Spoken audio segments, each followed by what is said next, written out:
Je tiens d'abord à saluer tous ceux qui suivent cette vidéo. Et aujourd'hui, mon intention, c'est de faire un conte. Il était une fois un grand roi qui régnait sur une grande région. Il avait une fille dotée d'une beauté non seulement naturelle, mais exceptionnelle. Elle ne pouvait pas passer sans être admirée. Chacun se demandait d'où venait cette beauté jamais vue. Et un jour, le roi, étant convaincu de la beauté de sa fille, a pris la décision de donner cette dernière en mariage à la personne qui serait un bel homme et qui serait en même temps très riche.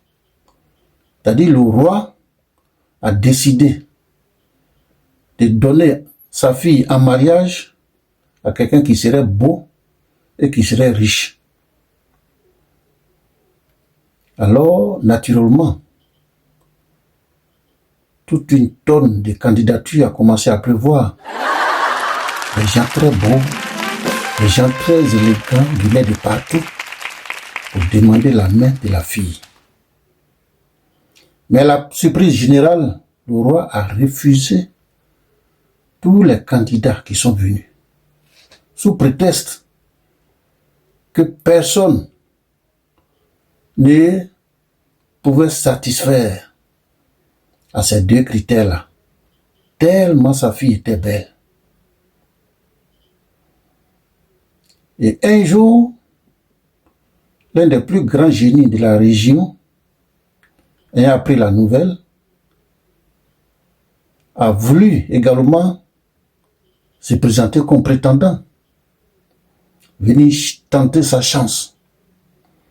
Alors ce génie s'est transformé en un bel homme. Il est monté sur un cheval très élégant et directement il est venu devant le palais et il a osé demander la main de cette princesse tant convoitée.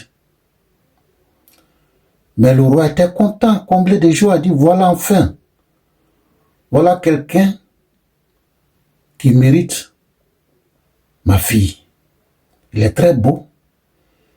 Il est monté sur un cheval de classe, comme on le dit chez nous. Parce que ce n'est pas tout le monde qui peut monter sur un tel cheval. C'est que ce monsieur est très riche. Alors, ils ont pris le temps de remplir certaines formalités qui concernent le mariage, bien sûr.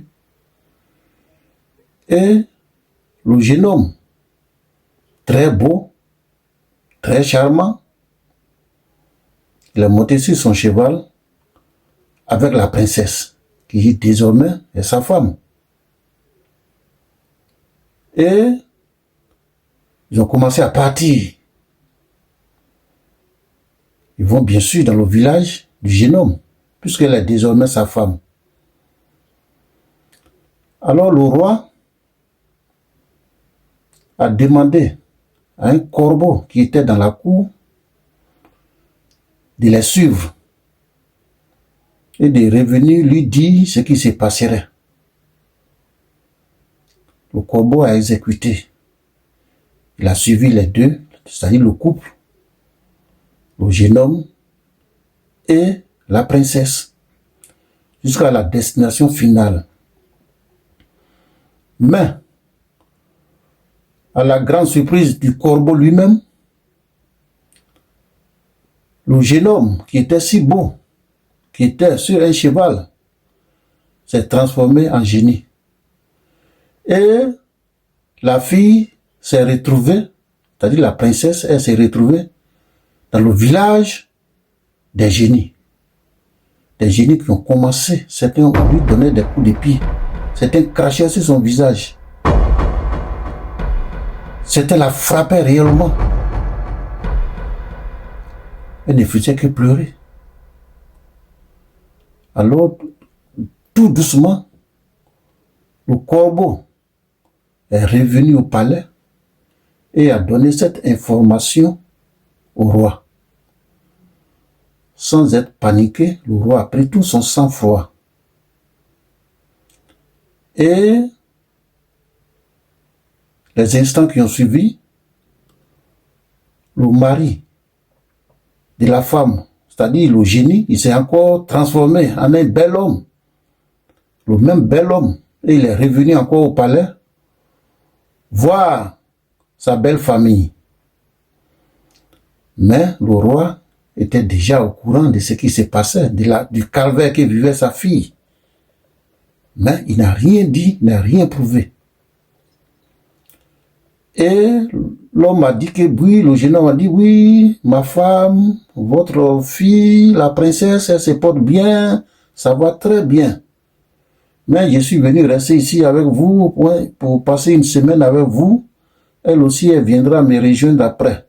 Mais vraiment, ça va entre nous, je l'aime beaucoup, elle aussi, elle m'aime. Tout va bien.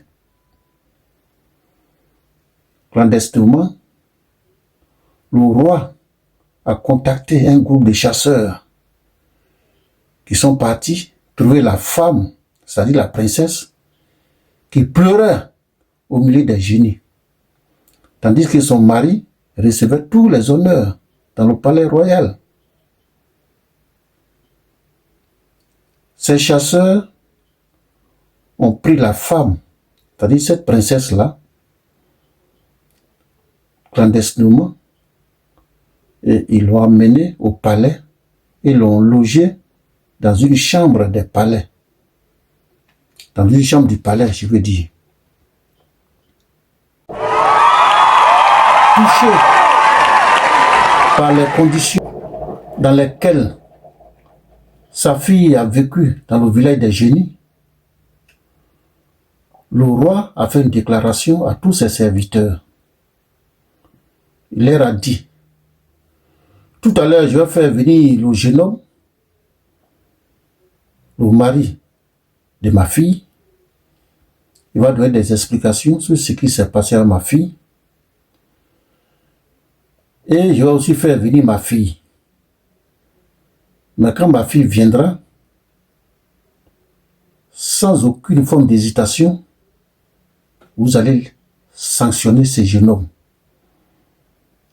Ce monsieur que j'ai trouvé si beau, que j'ai trouvé si riche, vous devez vous attaquer à lui. Vous devez l'attaquer.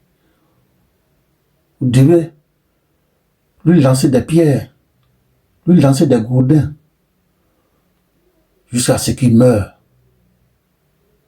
Parce qu'il a été très mauvais. Et après ces mots, il a fait venir le jeune homme qui a commencé, il lui a demandé de s'expliquer, le roi lui a demandé de s'expliquer, de dire vraiment ce qui se passe. Il a commencé à raconter des mensonges. Oui, votre fille, elle est très belle, elle est très gentille, elle est avec moi là-bas, elle mange bien à sa faim, on s'aime beaucoup, c'est pourquoi je suis venu me reposer ici, mais bon, elle viendra me rejoindre après. Le roi dit, bon, assois-toi là. Il est assis. Le roi a demandé aux gens de faire venir sa fille. Et la princesse a commencé à venir. Lorsqu'il a vu la princesse, il a pris la fuite. Il a tenté de fuir. En même temps, la foule a commencé à le poursuivre. Et quand il a jeté un coup d'œil derrière, il a vu toute cette foule. Immédiatement, il s'est transformé en un oiseau. Cet oiseau s'appelle le calao. Il est paniqué. Il avait peur.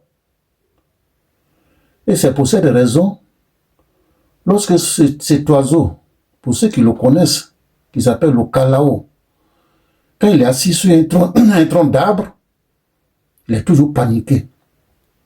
Il regarde toujours de gauche à droite. Même si personne ne le poursuit, il quitte la branche, il quitte là où il est, et il va encore à une autre destination. Parce qu'il est paniqué, il ne sait pas où mettre la tête. Voilà pourquoi le calao est toujours dans la panique. Il fuit. Donc quand personne ne le poursuit, il fuit. C'est parce qu'il fuit cette foule qui vient l'attaquer. Il a peur de cette foule qui vient l'attaquer. C'est pourquoi il a toujours la peur dans le ventre. Et il est toujours prêt à partir. Il est toujours prêt à fuir. C'est la fin de mon conte. Ce qu'il faut retenir dans ce conte, c'est le comportement du roi. Quand tu veux donner ta fille à quelqu'un, à force de trier, ah, celui-ci n'a pas un bon caractère, ah, celui-ci, il est comme ça, celui-ci n'est pas joli, ah, celui-ci est comme, il n'est pas riche, il n'a pas l'argent. Il n'a pas l'argent, mais ta fille, elle risque de tomber un jour sur quelqu'un qui est vraiment pauvre, qui n'a rien du tout. À force de chercher les riches, tu vas tomber sur un pauvre. À force de trier, de chercher le plus beau mari pour ta fille, tu vas te retrouver à quelqu'un d'une très mauvaise moralité. Et c'est ce qui vient de se passer avec ces rois. Alors je vous remercie pour l'écoute. Je vous remercie pour votre attention. Je vous remercie pour votre patience et pour votre participation. À nous revoir au prochain conte.